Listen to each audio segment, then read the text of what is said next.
నాకు ఇంత డబ్బా నిండా ఉండే గోళికాయలు, డబ్బా పెద్ద డబ్బా, ప్లాస్టిక్ డబ్బాలు నిండా గోళికాయలే. ఆటాలో మళ్ళీ ఓ 10 గోళికాయలు వచ్చినాయి అనుకోండి, ఆ రోజు ఇంక పండగ.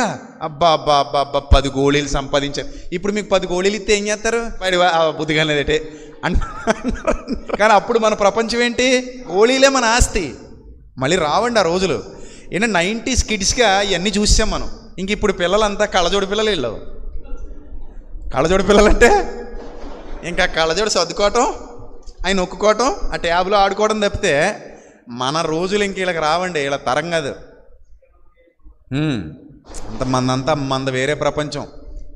మన పుల్లైసులు, మన సోడా మూతలు, మన సైకిళ్ళు, మన పొలం గట్లు, మన కాలవల్లో ఈతలు. ఆ రోజులు అసలు అది మనం అదృష్టవంతులు అన్నమాట దేవుడు కృప వల్ల. ఇప్పుడు పుట్టలేదు, అప్పుడు పుట్టేసి